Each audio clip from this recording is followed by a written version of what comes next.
Taco Palenque fans, we have something special for you. Try the Casero Taco now for only $2.75 Monday through Thursday. Flavor packed with premium sirloin rice and refried beans. Only at Taco Palenque. At participating locations for limited time, not valid for delivery. Other restrictions may apply.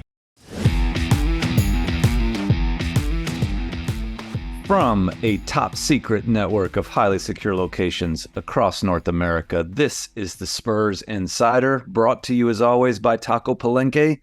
I'm your host, Mike Finger, joined by our panel of Express News beat writers, Jeff McDonald and Tom Orsborn, and Express News sports editor Nick Talbot. We're going to talk about the week that was in Wembyland, and I'm not sure where to start because we saw sort of the best. Well, since the last podcast, we saw sort of the worst of both worlds. But it's a work in progress. We're going to talk about it. Let's start with Jeff McDonald in the great state of Oklahoma. This is going to reach your ears after the second round of Victor Wembanyama versus Chet Holmgren. Jeff has not seen that yet, but Jeff, what have been your impressions of kind of a rough week leading into that Oklahoma City game for your local Cagers? I think for the local Cagers, it brings to mind a catchphrase that is going to be popularized by our starting point guard there. And that, this is a Family Insider podcast, and maybe you can explain that joke without going into too many details. This expletive is how it will appear in the family newspaper there.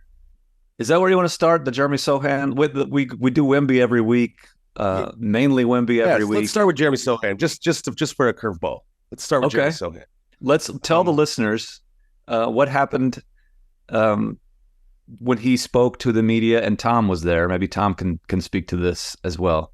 Jeremy Sochan has been part of the grand 2023-24 experiment, as Greg Popovich put it. He's a power forward who's learning to play point guard in the NBA, which I'm not sure we've ever seen before.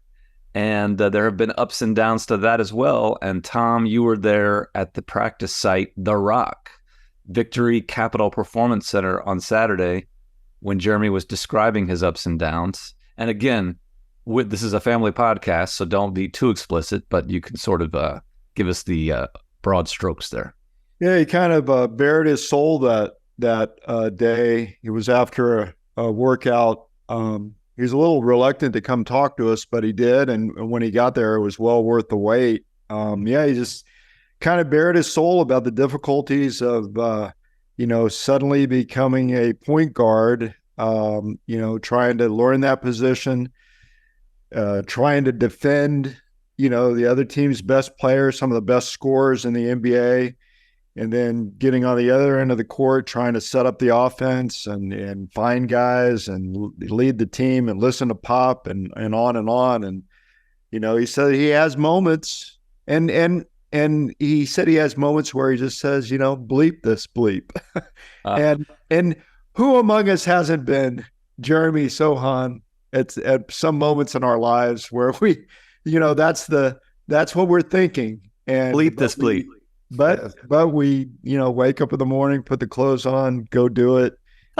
I gotta say, I'm glad that you put the clothes on, Tom. Yeah, that's always a good choice. Yeah, buckle it up. Yeah, buckle it up. Many times in my life, I know I'm in the shower and I'm thinking, just show up. That's all you got to do is show up. It'll get better. This is almost the end of the podcast. We'll get around. My point is, who among us hasn't been Jeremy? It's not, what I found so refreshing is that he articulated it. That was great. Yep. I thought it was a great moment. Something more athletes, more of us should do, for mental health reasons. Just say what you're feeling. And, it doesn't mean you're going to give up or quit, but, you keep going. I got to say, I've been awake for like 30 minutes here in Oklahoma, and I think I've thought bleep this bleep about 7 times already. Right. So, and some of that might have to do with Oklahoma, Before we get into like the basketball angle of it, though, I just thought the honesty was refreshing. Like we don't get that as much anymore. But Jeremy's a 20-year-old kid basically, and like you said, bared his soul. And he wasn't saying like I'm mad at Pop for making me do this, and I want to quit, and I can never do it, and I'll never be a point guard. He was just saying there are moments of those, moments where he feels like this is too hard, and then there are moments where he feels like I can do this, and for the good of the team, he's sort of he's willing to try to make it work, even though it's not his comfort zone. Now, speaking to that, how do we think it's looked on the floor? Because sometimes, I see exactly what he's saying. Sometimes it's like he looks pretty good and the numbers look pretty good, and then sometimes he has 6 turnovers and just looks so unconfident. And to me, that's the part that, if I'm Pop, is maybe a little concerning, because I thought one of Jeremy's best skills last year was just this almost irrational confidence, just so confident in what he's doing. He was the trash talkingest rookie in the league, probably, for a team that was winning 20-something games. And there are times when he's playing point guard in his second season where he just looks unconfident, uncomfortable. And I don't think anybody is at their best when they're unconfident. But I also think to gain confidence, it takes a long time. To gain confidence with any skill, any job, it takes a long time. And you're going to have to fight through the moments of unconfidence to get to the other side where you are confident. And I don't know how many times I can say the word confident in a 10-minute span, but I think I broke the record. It's a lot. I asked him, what's the toughest aspect of this new role? And he said, it's just tiring. He said, it's tiring mentally, physically, and I think, he's talking about the two components of it. Not only is he learning the new position or the new role, we should say, and trying to execute it, but also just that challenge of defending, a top scorer almost every night, or the other team's best offensive player every night. That just adds on to it. And then they're asking him to rebound and, shoot from the outside and do all the other stuff that we want to see him grow and progress into. So it is challenging. After he said that, I made a point of watching him in that game in Miami, just taking a couple of possessions and just watching the work he put in. And there was one defensive possession that I made note of that was really pretty good. He's guarding Jimmy Butler, and Jimmy Butler decides to dribble around for about 20 seconds of the shot clock. Like he's dribbling left, dribbling right, probing into the lane, out of the lane. And Jeremy's sticking with him all the way into the paint. And then Butler, with about 4 or 5 seconds on the shot clock, throws it out to the top of the arc to, I believe it was Duncan Robinson, who otherwise had a great game. But I believe it was Duncan Robinson at the top of the arc. And it's Jeremy who jumps off of Butler to block the shot at the top of the arc. And that's the kind of effort and energy he's putting in on the defensive end. And this is sort of, not sort of, this is why Pop wants him on the floor. He's probably your second best player, defensive player, besides Wemby. So you need to get him minutes on the floor, and it just seems like you have to start him to do that. And in order to start him, you have to start him at point guard, unless you guys want to talk about some other lineup configurations they could go with. But I don't think there's a point to that, because I don't think Pop is looking at that. I think he's looking at this as his starting lineup, sink or swim, maybe all year. And if it doesn't work all year, you do something different next year. That's kind of my read on it right now, 10 games in. You mentioned towards the beginning of this discussion about how Pop is doing this for the good of the team, or doing this experiment for the good of the team. And I think that's the overarching top point. But if we're looking at best case here, it also could be for the good of Jeremy Sochan, because if this works, just imagine that guy, that defender, that skill set also being a point guard. I mean, his career, his earning potential, all that is through the roof. Like, there is something in it for Jeremy as well, if this works out. Now, I'm still not convinced it's going to, but it's not necessarily a sacrifice for the team type of thing, because this could work out really well for him if he becomes an adequate point guard in this league. Like, that's a really special skill set to have.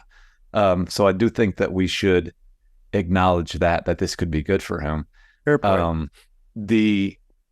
But you're right in that, just because of the Spurs mix and who's on the roster right now, their best lineup, as you mentioned, is one with Jeremy Sochan playing adequate point guard, competent point guard, and doing all those defensive things that you mentioned, bringing his shot along, which still needs improvement, but there's potential there.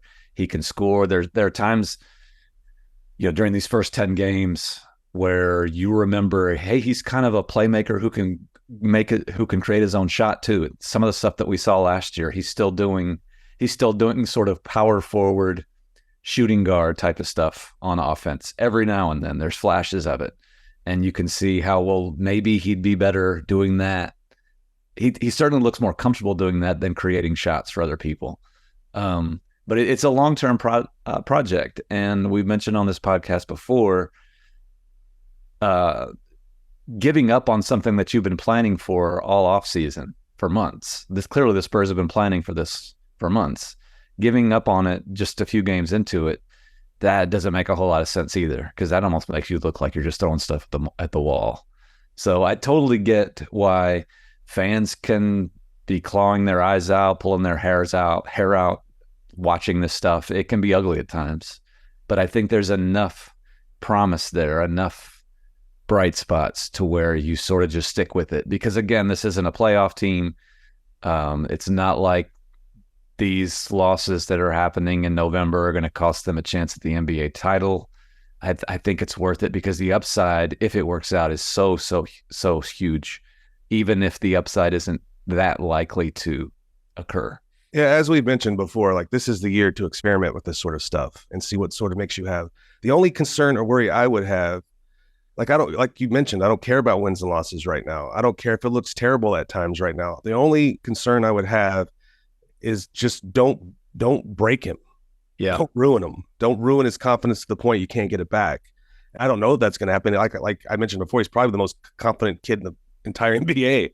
But just that, don't get him thinking so much and overthinking so much that you take away what makes him special. And that's when he almost like he just turns off his brain and plays on instinct and becomes this sort of like wrecking ball type player that's just flying all over the place. You don't want him to lose that by overthinking, and he's going to be overthinking 10 games into trying to move the point guard, but you just hope it doesn't become a permanent feature of this, that he gets to the point where he's not overthinking anymore, or to the point where these bleep days are far outnumbering the good days, and he's just beaten. Like I said, I'm not predicting that would happen, but if I'm Pop, that's something I'm definitely keeping in mind and something I'm definitely monitoring, on a frequent basis. Get up, suit up, show up. It'll get better, Jeremy. There you go. Is that Ted Lasso or something? It's Tom Orsborn. That's been my mantra for years. Get up, suit up, show up. You always turn in your envelopes, Tom. That's right. My mantra has been bleep this bleep for as long as I can remember. I think that was my mantra in kindergarten, I think. One player whose mantra has not been... Mike, Jeff, I almost did a spit take into our new mics with that comment. That was good. I like it. I can imagine you as a kindergartner saying that. One player who has not been espousing the bleep this bleep mantra so far, even though there have been some tough nights for him, is Victor Wembanyama. Still positive, still upbeat, even though there's been, I noticed after that Miami game, and I think everybody did, there's just a tinge of this is getting a little tiresome. And not necessarily the basketball, but just having to come in. He does more media than anybody else. He has to go to the podium after every game. And I think our French colleagues had mentioned, they asked him, one of the questions in French was, are you getting sort of tired of coming in here and doing this after every game? And that's what the sort of heavy sigh that Victor had was, that we all saw. And then the French answer of the answer was something along the lines of, no, it's part of it. Something along those lines. But clearly, I think the week that was a week that was rough. It was blowouts. What becomes tiresome isn't just coming in there to talk to us. It's coming in there to talk to us about another loss. Right. Usually where they've had a lead or been down a bunch and came back. That's gotta get old if you're 19. Like, could you win one game so I could come in there and be happy for once? But what do you think about just his on-court game lately, heading into this Oklahoma State game, Oklahoma City game? It's more of the same, you see moments that could be smoothed out, moments he's learning through. As we've mentioned, Pop is just kind of watching him go right now. There are parts of it that you will hope, that he'll learn from. Parts of it you hope that will be coached out of him over the course of time. But then those moments where you just sit there with your, slack jawed. And there's a lot of games where you look at, well, he's having a bad game, man. He's got like 6 points at half, and it's just not working for him. And then look at it at the end, he's got 28, 20, 12 rebounds, block. Like every game seems to work out for him now. Even when it's not pretty at times. I guess if you want to nitpick some things that I've been kind of thinking about, doesn't it seem like he has slow starts? Absolutely. Like his fourth quarter. I think we looked this up on Press Row the other night. This was before the Miami game, but he's shooting 70% in the fourth quarter, quarters, and 26% in first quarters. He said it a couple of times that he does not start games well. It's been something he's battled, or not battled, but he's experienced his whole life. And, he's talked about the need to play better the whole game, not just late, but he certainly starts slow and builds up, and then he's very good at the end. Something that jumped out to me. If I may be so bold to, I'm just a caveman. I don't know much about the ins and outs of basketball, but if he starts slow, my advice to him would be get some easy ones first. He comes out taking threes and taking jumpers, and they don't fall, and then they fall late, and that's great. But maybe if he wants a better start, find a way to get him something at the basket, one of those easy ones. Run some plays for him. Yeah, maybe that's easier said than done. Again, I'm just a caveman. But Coach McDonald. But let him see it go in the basket a couple times. Maybe let him get fouled and get to the line, and see it go in the basket a couple times in the first quarter. Maybe that'll change his first quarter fortunes. But like I said, even the way it's going, it always seems to work out for him. Like he gets it together, and by the end of the day, you're like, well, he's had a really great night. Well, maybe when the coach stops observing and starts calling plays, that'll start to happen. Yeah. I'm making a bit of a joke, but Pop said he's not coaching them yet. That was a few games ago. I'm not sure if that's changed lately. He's just in the observing mode, and we'll see. Maybe if we move from observing to calling some stuff, maybe he can follow the advice of Coach McDonald and Coach Orsborn and start running some plays, and that'll change everything, right? Yeah, he'll finally be good at basketball. Yeah, there you go. One thing I noticed last week that I'm sure is sort of old hat to somebody like Jeff McDonald, who's in his 17th year as the beat writer for the Express News. It hammered home how long an NBA season is, because sitting in the Frostbank Center this past Sunday evening, I was thinking back to exactly 1 week earlier at halftime of a Sunday game at Frostbank Center, when your local Cagers were rolling the Toronto Raptors and on their way to their third straight victory after 2 in a row in Phoenix. And it looked like the sky was the limit and that we were even talking playoffs. And it seemed like 6 months ago. Just that 1 week. 1 week in an NBA season is an eternity. And you think of all that happened between the halftime on Sunday against the Toronto Raptors and that game the next week against the Miami Heat.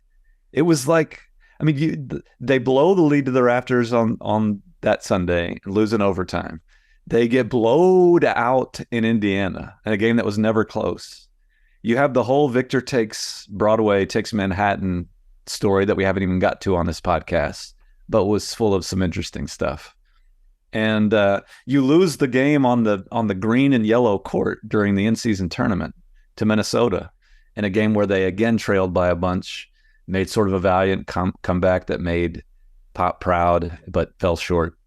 And then another rough game against Miami. That's 6 different storylines in the span of 7 days. I don't know, Tom, does that make any sense to you? Oh yeah. Well, I mentioned to you, on Sunday that Phoenix, those 2 wins in Phoenix, the high point seemed like months ago. It's just new storylines every night. The games never stop coming. And it underscores to me how tough this league is. And we're talking about Victor, a 19-year-old kid thrown into this for the first time. It's pretty daunting. It's daunting for a veteran. it almost exposes the risk of our podcast schedule because we are recording this masterpiece on a Tuesday before this Wemby Chet showdown on Tuesday night. And but by the time the listeners are listening to it on Wednesday morning, like we could have seen an all-time classic last night. Chet and Wemby could have combined for 100 points. Spurs could have beaten the Thunder by 50. Who knows? But the things can change quickly. But as daunting as it is for Victor, we do know from that New York trip that his teammates have his back. That's true, Tom. Thank you for the plug. Great column by Mike Finger. I'd like to hear more about it. Well, did you read it on expressnews.com or did you get it in the Spurs Nation newsletter? Where did you read this masterpiece? Was it in the print edition? It was on my app, my Express News app. Yes. Tom told me that he trying to make some plugs right now. Tom told me that he saw it on Facebook.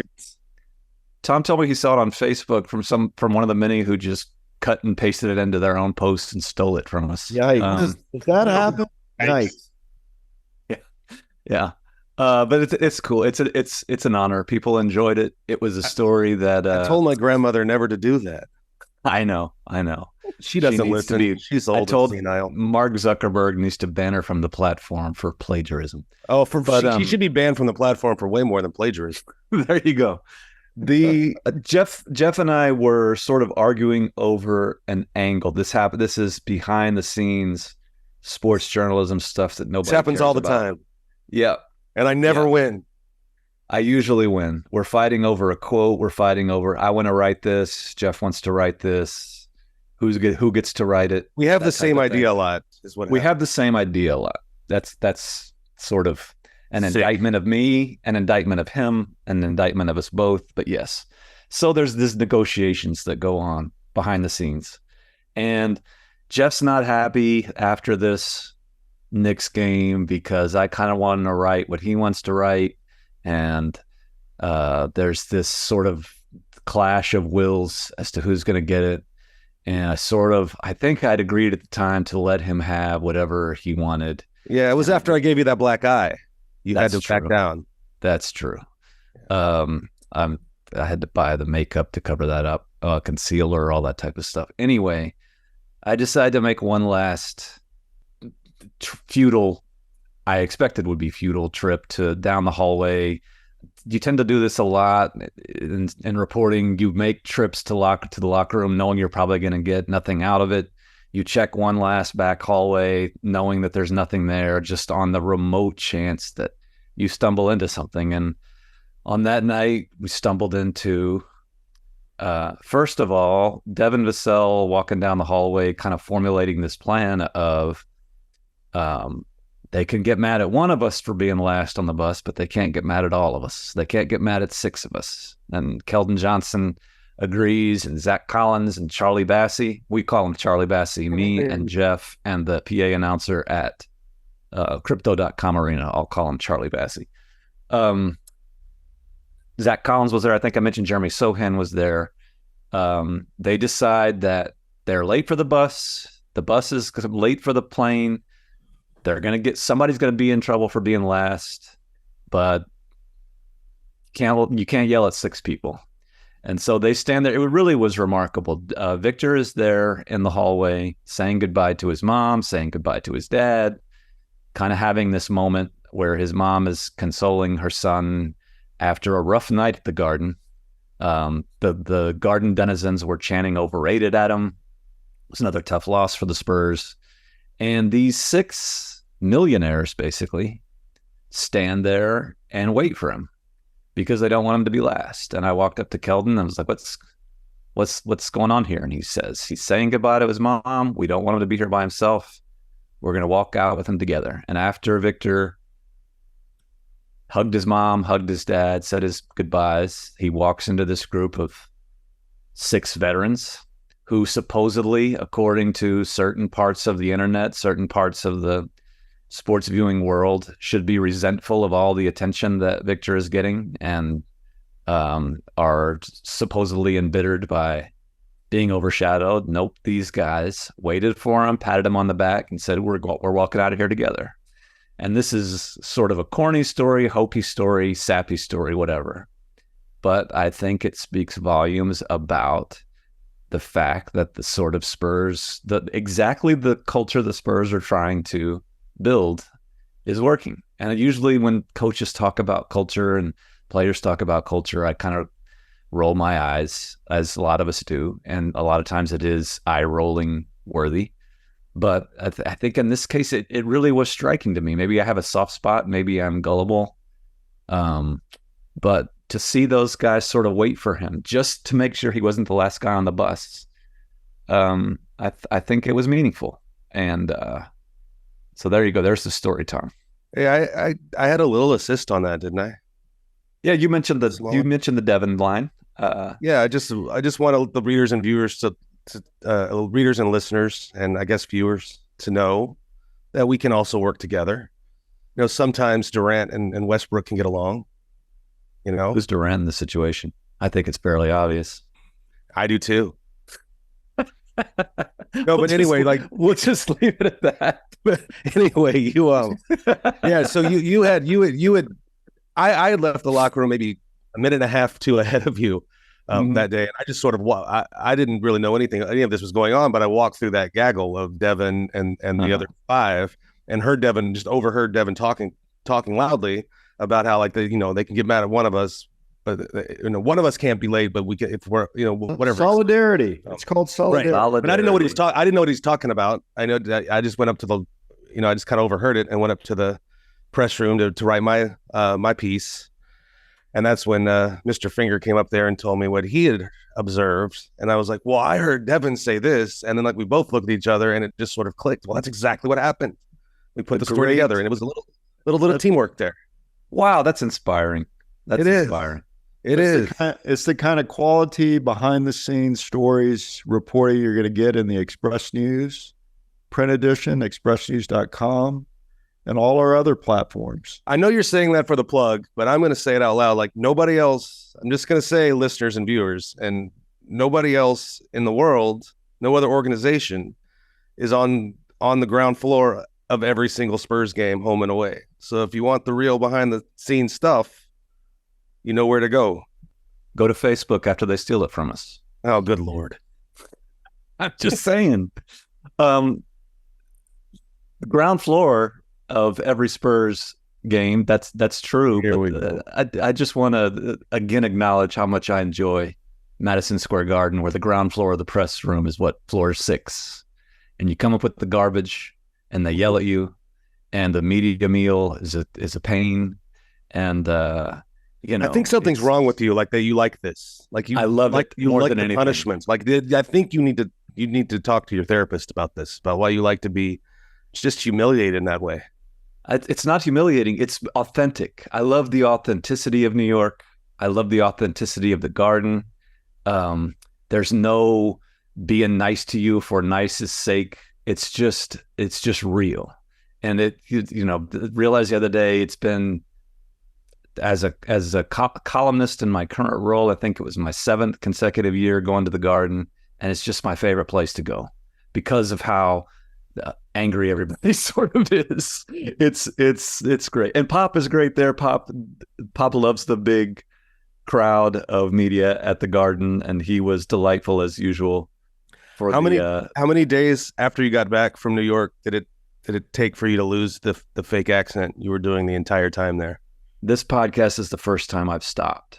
As you know, I just feel like that would be offensive to people for me to do the Brooklyn accent throughout the entire podcast. Maybe it'd be great, but no. Yeah, Jeff's right. I don't stop with the Brooklyn accent for weeks after coming back from New York. It's great. I love it. And you look for the bright sides. Don't let, this is my parting wisdom to the listeners. Don't let other people tell you what to enjoy. If you enjoy being miserable, then be miserable. It can be fun sometimes. If you enjoy, whatever, going to the Madison Square Garden and having a guy just not get your press credential and making you wait in the corner, wait in the corner until they come in with the credentials. That can be fun. And don't be afraid to say bleep this bleep. don't be Get it Yes. out. Okay. For your mental health, you don't have to be positive all the time. Sometimes it can be helpful just to say, bleep this bleep, and try to do better the next day. And we'll try to do better next week. Until then, take care of each other and keep it real.